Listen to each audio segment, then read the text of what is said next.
Salut les amis, c'est moi Ralph et bienvenue dans cette toute nouvelle vidéo dans laquelle nous allons voir ensemble comment créer un logiciel de A à Z, donc l'interface d'un logiciel. Dans cette vidéo-ci et dans cette série de vidéos, nous allons voir comment créer des logiciels. Donc un petit logiciel que nous allons développer, continuer de le faire évoluer jusqu'à une belle phase finale et d'utilisation. Avant toute chose, si ce genre de vidéo vous plaît, n'hésitez pas à me mettre un j'aime et à vous abonner à la chaîne avec toutes les notifications. Ça aide beaucoup et ça encourage pour la suite. Ceci étant dit, voici le logiciel que nous allons essayer de développer. Alors, souvent, c'est un peu compliqué de développer un logiciel. Certains le savent. Vous avez l'habitude de créer des applications console, etc., des trucs pareils. Maintenant, nous allons essayer de passer au mode professionnel et développer une simple petite application. Alors, c'est quoi ce logiciel? C'est un premier logiciel pour un début. Vous allez apprendre, vous allez maîtriser comment est-ce qu'on réalise ce genre d'interface. Alors, c'est dans ce genre d'interface qu'on injecte ensuite tout le nécessaire pour notre logiciel. Un menu, des boutons, des éléments, etc., etc.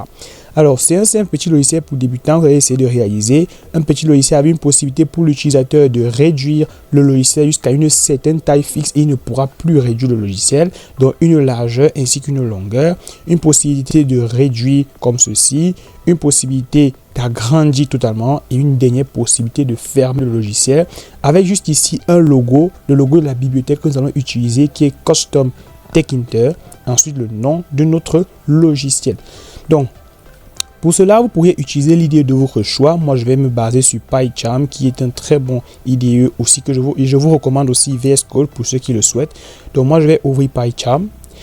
Vous devez avoir Python installé sur votre machine. Donc, moi, si je fais Windows R, CMD, je tape Python, espace, version et que j'appuie sur Entrée. Vous pouvez voir que je suis sur Python 3.12. Si vous êtes sur Python 3.9, 10, 13, etc., ça marchera aussi totalement. Pour les utilisateurs de Ubuntu, ne vous inquiétez pas, c'est un système que j'utilise aussi. Si vous avez n'importe quel problème, faites-moi signe en commentaire, je vous expliquerai comment travailler ceci sur Ubuntu. Ok. Donc là, j'ai déjà ouvert PyCharm. Donc je vous ai créé un petit fichier qui s'appelle youtube.vid, juste là. Donc c'est le fichier dans lequel je vais ranger le code de ce projet avec tous les différents petits fichiers. Ces petits fichiers, si c'est moi qui les ai créés, vous inquiétez pas, vous ne les aurez pas. C'est juste le travail que je fais pour cette vidéo YouTube. Donc ce sont des fichiers qu'on va utiliser. On aura différentes choses. Enfin, on va créer ce logiciel, le faire évoluer, apprendre à changer la couleur, rajouter un bouton, rajouter les liens vers les réseaux sociaux, les trucs comme ça, Donc on va essayer d'abord de réaliser juste la petite interface graphique. Donc pour ce faire, vous allez vous rendre d'abord, vous allez installer un composant qui est Custom Tkinter. Vous allez vous rendre tout en bas de votre IDE dans Terminal. Vous allez taper la commande pip install Custom Tkinter. C'est le nom de la bibliothèque qu'on va utiliser. Pour moi, c'est déjà installé. Vous allez appuyer sur Entrée. Vu que pour moi, il est déjà installé, donc ça m'affiche ceci. Si pour vous, ce n'est pas encore installé, je vous recommande de l'installer. Vous aurez besoin de reconnecter à Internet pour l'installer. Si ce n'est pas encore fait, vous inquiétez pas. Bon, le jour où vous serez connecté, vous pourriez le faire. Donc, il y a aussi d'autres bibliothèques qui sont standards. Une bibliothèque standard, c'est une bibliothèque qui est déjà installée sur votre machine, que vous pouvez l'utiliser. Il y a Tkinter. Mais Tkinter est un peu trop simple à utiliser et c'est trop standard en fait. Les logiciels ne sont pas trop développés avec Tkinter, mais c'est une bibliothèque standard de base qui vous permet de comprendre comment les autres bibliothèques fonctionnent. Les autres bibliothèques qui ne sont pas des bibliothèques standards, il existe des tas. On a PyQt 5, PyQt 6, Custom Tkinter et pas mal d'autres bibliothèques encore. Alors ceci étant dit, trêve de bavardage, on va passer directement à la réalisation du logiciel. Tout d'abord, on va importer, donc on va faire un coup de import Custom Tkinter. Donc voilà, as ctk. Alors, à quoi c'est cette ligne de commande? Elle nous permettra d'importer, de faire venir Custom Tkinter sur ce projet que nous sommes en train de réaliser. Juste après, on va devoir initialiser les composants de Custom Tkinter, c'est-à-dire faire venir tous les éléments.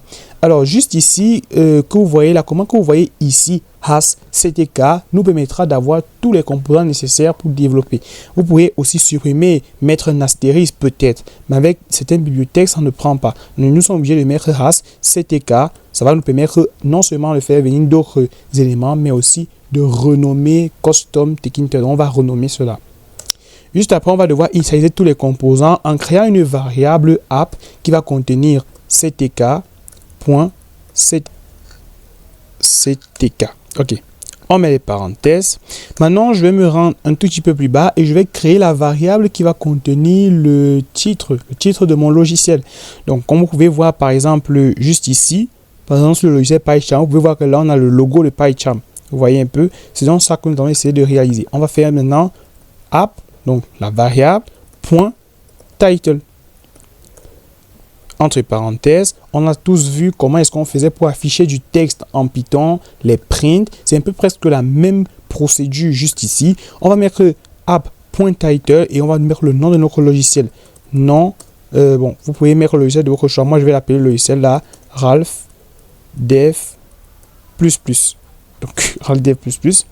Donc, maintenant, juste en bas, on va maintenant devoir donner les dimensions de notre logiciel. Parce que si vous exécutez tout de suite, que vous mettez la commande juste en dessous qui permet de bloquer, je vais vous montrer cela tout à l'heure, et que vous exécutez, vous allez juste avoir un petit cube avec un texte, un petit logo. Maintenant, comment est-ce qu'on fait pour donner une taille? On doit avoir une longueur, une largeur, une taille maximum, donc une taille minimum, et tout comme ça. Donc, pour ce faire, on va mettre un coup de app.géométrie. App.géométrie, donc il y a plusieurs manières de donner une taille avec Custom Tkinter. App.géométrie, donc vous pouvez voir ici que la puissance de PyCharm nous dit directement qu'on va tout simplement, ce qu'on va entrer ne doit pas être un string. Donc vous pouvez voir str non, donc c'est non, ça ne prend pas en compte les str. On va devoir entrer un int. Donc là, moi je vais mettre 1080 fois 720.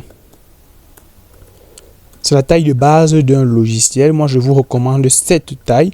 Donc ça va être la taille que va prendre le logiciel normalement lorsqu'on va l'exécuter. On va maintenant devoir on peut mettre une taille maximale et une taille minimale. La taille maximale va être la taille la plus grande qui pourra être étirée par l'utilisateur et la taille minimale va être la taille la plus petite. Donc vous pourrez mettre les tailles de votre choix. Moi, je vais directement passer là-dessus en faisant juste un coup de app.minsize. Entre parenthèses, je vais par exemple mettre 300, vous avez vu, vous savez à quoi ça sert la virgule déjà. 300 par 130. Donc, vous pouvez mettre la taille de votre choix. Vous pouvez voir qu'avec la puissance de PyCharm, on a la possibilité directement de voir déjà que ceci va être le width et ceci le height. Vous savez très bien ce que c'est pour ceux qui font du CSS.